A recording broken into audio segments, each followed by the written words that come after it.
Hi guys, welcome back to ILM Academy and today in this video we are starting a new chapter जो कि जिसका नाम है symmetry और उसका जो फर्स्ट टॉपिक है वो है लाइन सिमेट्री।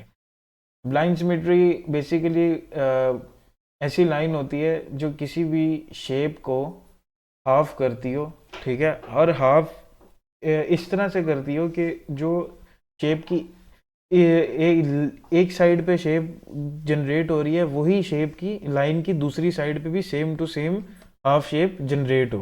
ठीक है, जैसे मैं एक एग्जांपल के तौर पे एक शेप लेता हूँ, ठीक है, और उसमें आपको बताता हूँ। ये मैंने यहाँ पर कोई भी शेप उठा ली, ये उठा लिया, ठीक है। अब ये शेप मैंने थोड़ी बड़ी कर दी, ये शेप हमने ली है, ठीक है। ये एक स्क्वायर है, ठीक है। अब इसमें पहली जो लाइन ऑफ सिमेट्री बनेगी वो ये बनेगी, क्योंकि इसके आप देखो कि ये साइड भी हाफ एक जैसी है और ये साइड भी हाफ एक जैसी है, ठीक है। तो इट्स मीन ये लाइन ऑफ सिमेट्री है, ठीक है। अच्छा, उसके बाद इसमें एक लाइन ऑफ सिमेट्री हमारे पास बन सकती है ये, इसमें भी नीचे वाला हाफ और ऊपर वाला हाफ एक जैसा। फिर एक लाइन सिमेट्री एक कॉर्नर से दूसरे कॉर्नर पे बन सकती है, जिसमें से ये वाला कॉर्नर और ये वाला कॉर्नर दोनों सेम मैच करेंगे, ठीक है। और एक लाइन ऑफ सिमेट्री ये वाली बन सकती है।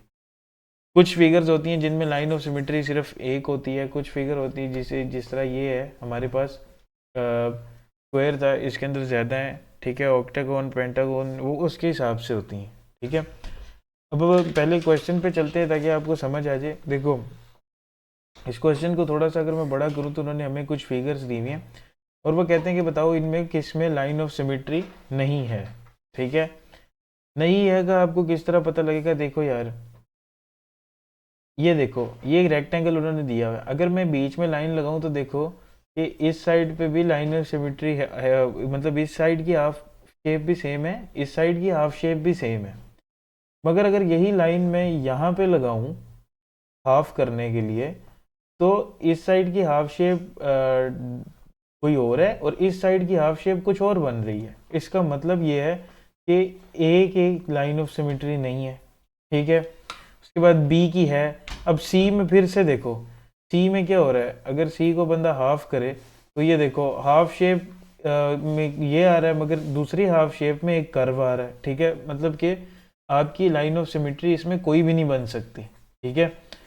तो जो आपका सी है वो भी without any line of symmetry. अच्छा, कुछ फिगर्स ऐसी होती हैं, देखो अब इसमें कितनी ज़्यादा आ रही हैं। एक लाइन ऑफ सिमेट्री ये है, इसमें एक ये है। इनको जिस तरह आप फोल्ड करते जाओगे, ठीक है, आपकी वो same to same figure fold होती जाएगी, ठीक है।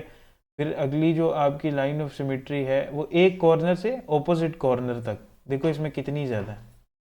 ये आपके पास टोटल आ गई 1 2 3 एंड 4 4 लाइन ऑफ सिमेट्रीज आ गई एक ही फिगर में, ठीक है। इसका मतलब ये भी सिमेट्रिकल है। ये देखो इसमें भी लाइन ऑफ सिमेट्री है, ये भी सही है।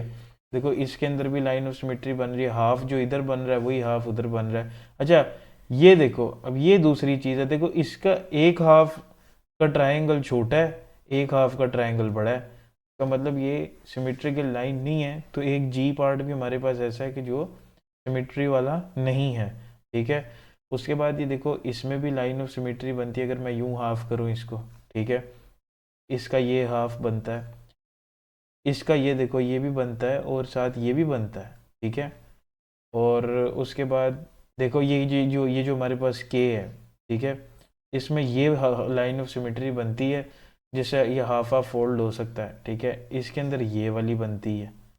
तो बेसिकली हमारे पास अब इसमें अब आपको समझ आएगी कि तीन ऐसी फिगर्स हैं, या आपको और भी फिगर्स आ सकती हैं। जैसे मैं अगर क्वेश्चन को थोड़ा साइड पे करूं, ठीक है, हम इनको रेज कर देते हैं, ठीक है। अच्छा जी, अब मैं आपको अगर कहूँ कि यार मेरे पास कोई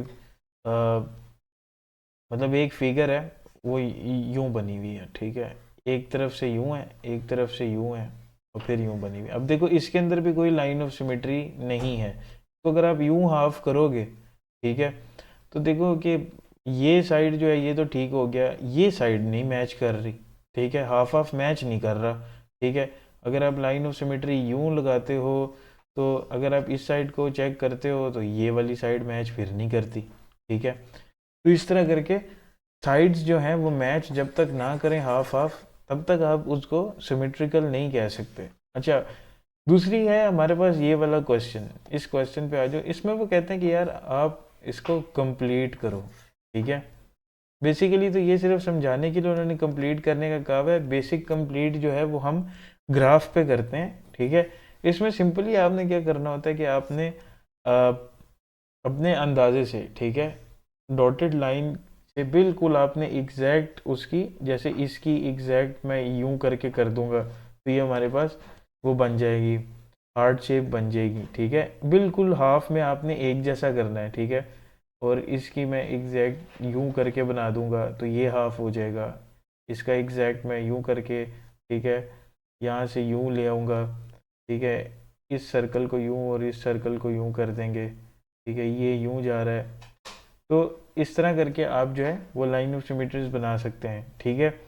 ये तो थी अंदाजे वाली। अब इसके अंदर कुछ हमारे पास इस टाइप का आता है सिस्टम, जो कि मैं ग्राफ पे आपको बताता हूँ कि अगर मैं यहाँ से बैकग्राउंड ग्राफिकल करूँ, ठीक है, तो ये देखो। अब इसमें देखना कि मैंने एक ग्राफ पे एक लाइन ऑफ सिमेट्री बनाई, ठीक है, ये बन गई, ठीक है।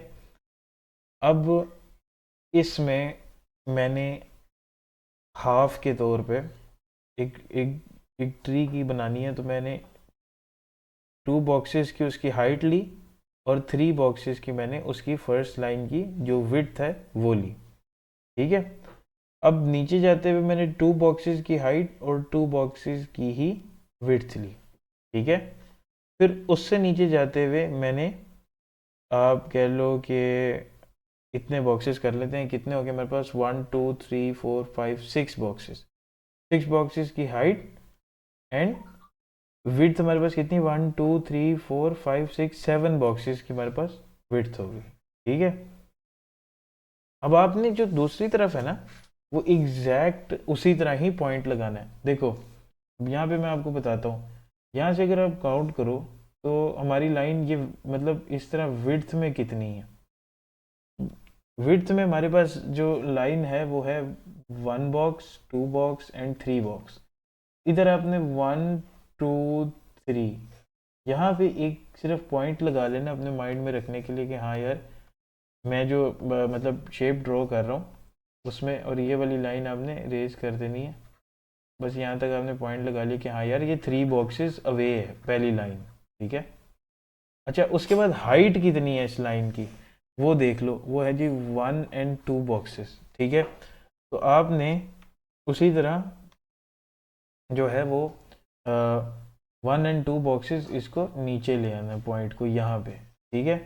और यहाँ पे आपने इसी पॉइंट से जहाँ से पहली लाइन शुरू हो रही है वहाँ से एक स्ट्रेट लाइन लगा देनी है, तो ये आपके पास पहली सिमेट्रिकल ट्रांसफॉर्मेशन होगी।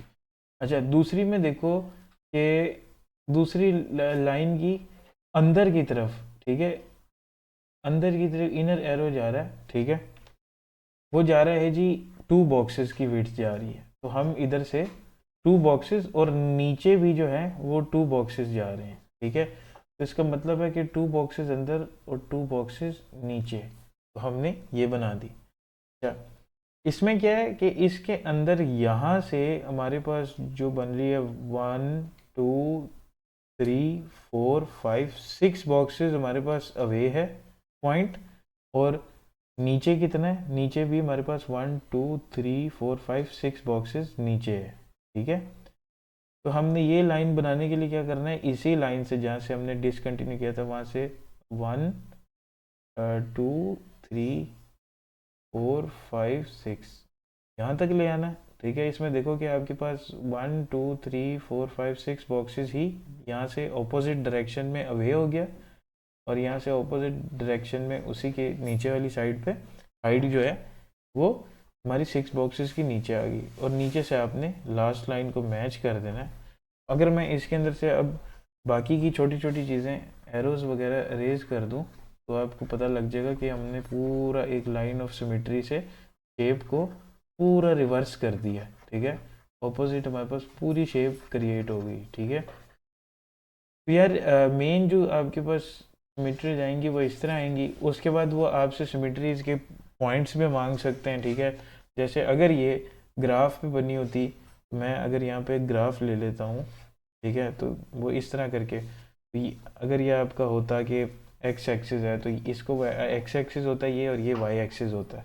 अगर इन्होंने लिया होता यार 2 4 और यहाँ पे 6 और 8 और 10 इस तरह करके 12 एंड 16 करके, तो आपको पता होता है कि हाँ यार अगर आपने इधर से भी आप कर लो 2 4 6 8 10 12 14 और 16, तो इधर आपको पता लग जाएगा कि हाँ यार जो मैंने पहला जो कोऑर्डिनेट, मतलब जिसको मैंने पहली जो लाइन है उसका पहला कोऑर्डिनेट पॉइंट यहाँ बनता है, तो मुझे यहाँ वाला पॉइंट ऑपोजिट करना है। तो देखो ये इधर हमारे पास एक्स एक्सिस पे 6 है, नीचे अगर इस लाइन के पूरे नीचे देखो तो एक्स एक्सिस पे 6 है और वाई एक्सिस पे 10 है। इसका मतलब हमारी इस लाइन का जो कोऑर्डिनेट है, ठीक है, इस पॉइंट का जो कोऑर्डिनेट है वो 6 10 है, ठीक है। तो इसकी जो ऑपोजिट वाली लाइन होगी वो क्या होगी, वो होगी 12 10, ठीक है। मतलब ये देखो यहाँ से ये पूरी 12 जा रही है और यहाँ से ये 10 जा रही है, ठीक है। तो ये आपके पास 12 10 हो गई। इस तरह करके जो है आप मगर बेस्ट जो वे आउट है वो मैं कैलकुलेशंस भी बताऊंगा कि कैलकुलेशंस अगर आप कैलकुलेशन के थ्रू ऑपोजिट कोऑर्डिनेट निकालते हो तो वो किस तरह निकालोगे, और अगर आप इस तरह बॉक्सेस काउंट करके, क्योंकि बॉक्सेस काउंट करने वाला मेथड इजी भी है और फास्ट भी है, ठीक है। तो ज़्यादा ट्राई करना कि एग्जाम में उसको यूज़ करो, ठीक है। तो यार यही था बेसिक एक्सप्लेनेशन इसकी। तो इसके आगे जो ग्राफिकल क्वेश्चंस है उसकी मैं नेक्स्ट वीडियो में आपको सिखाऊंगा। तो इस वीडियो के लिए इतना ही, मिलते हैं नेक्स्ट वीडियो में, तब तक के लिए please like and subscribe my channel.